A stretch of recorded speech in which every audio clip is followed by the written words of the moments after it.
चलिए दोस्तों, आज का क्लास बहुत ही आसान तरीके से होने वाला है। आज का क्लास देखिए उन विद्यार्थियों के होने वाला है जो विद्यार्थी को इस चैप्टर में यानी हमारे आसपास का पदार्थ नाम का जो चैप्टर है कुछ नहीं समझ आए या कुछ चीज़ें समझ में आई, कुछ चीज़ें नहीं समझ में आई, उनके लिए होने वाला है।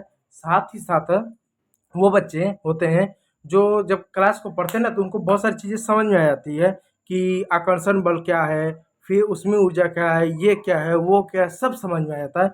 लेकिन जब वो रिवीजन नहीं करते, 10 दिन हो जाता है, 15 दिन हो जाता है, 4 महीने हो जाते हैं, और उसके बाद जब पेपर आता है ना, जब किताब उठाते हैं तो उनको बिल्कुल नहीं समझ आता है।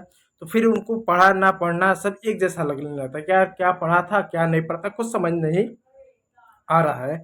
तो ये जो क्लास होना दोनों के लिए हो रहा है कि आपने पढ़ा है, आप अब चीज़ें थोड़ा भूल चुके हैं, रिवीजन करना चाहते हैं तो उसके लिए है, आपको कुछ नहीं आता तो भी आपके लिए है। और इस तरीके से प्रश्न बनाया गया है कि यदि आप पेपर देंगे तो कोई भी परीक्षक हो इन तरह के प्रश्नों को आपके पेपर में जरूर पूछेगा, इसलिए इन प्रश्नों को अवश्य पढ़िएगा। तो चलिए, प्रश्न क्या है?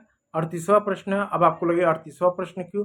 पहला प्रश्न होना चाहिए। जैसा कि आपको मालूम है कि पिछले कुछ दिनों से हम जो एमसीक्यू प्रश्न हो गया, फिर वेरी शॉर्ट हो गया, शॉर्ट प्रश्न, इसको सॉल्व करते हुए हम अपने लॉन्ग प्रश्न की ओर आए हैं।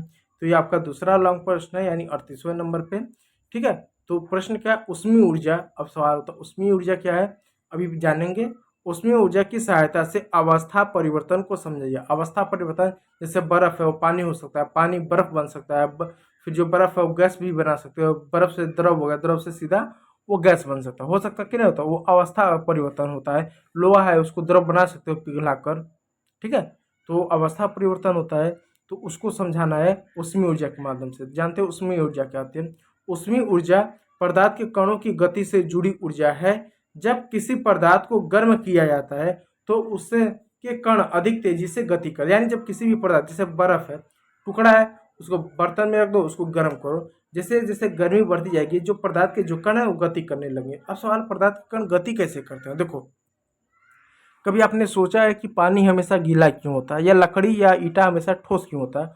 उसके कारण है कि पदार्थों के कण, देखिए जितने भी पदार्थ जैसे लकड़ी हुआ, सोना हुआ, तांबा हुआ, ईटा हुआ, कुछ भी हुआ, वो सब छोटे छोटे छोटे छोटे छोटे छोटे छोटे छोटे छोटे ऐसे असंख्य लाखों अरबों खरबों क्या है, छोटे छोटे कणों से मिलकर बने होते हैं।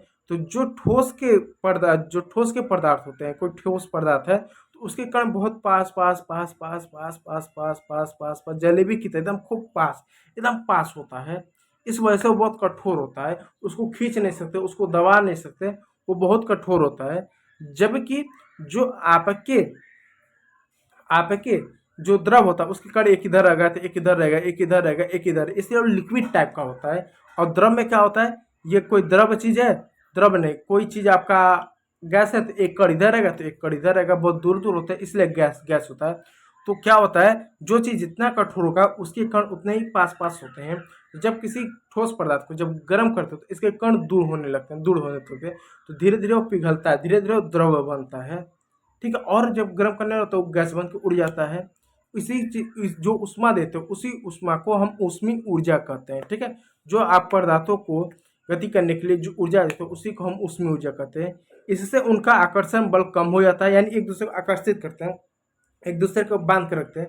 जैसे हो सकता है ना कि आपके का अट्रैक्शन किसी के प्रति हो सकता है, ठीक है, जैसे मेल का फीमेल के साथ होता है, फीमेल का मेल के साथ होता है, एक उम्र में होता है ना, ठीक उसी पर ऐसा आकर्षण होता है। लेकिन जब ऐसा आकर्षण होता है, लेकिन पदार्थों में भी उस तरह का आकर्षण होता है, लेकिन जब आप उनको उष्मा दोगे तो अलग हो जाते हैं, इसलिए वो चीज ठोस से द्रव हुआ, द्रव से गैस हो जाता है। ठीक है, और वे अपनी अवस्था बदल लेते हैं, फिर बाद में आप उसमें क्या, आकर्षण बल कम होता है, बाद में अपनी अवस्था बदल लेते हैं। आगे देखिए, ठोस को गर्म करने पर कण अधिक गतिशील हो जाते हैं और एक दूसरे से अलग होकर द्रव अवस्था में बदल जाते हैं।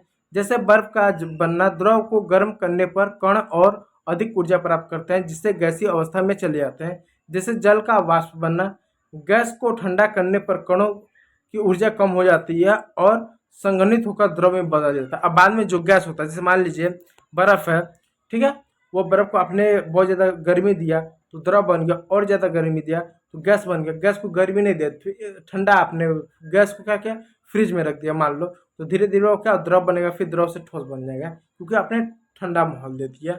ठीक है, ये प्रक्रिया होती है। यानी गैस को ठंडा करेंगे तो द्रव बनेगा, द्रव से क्या वो ठोस बन जाएगा।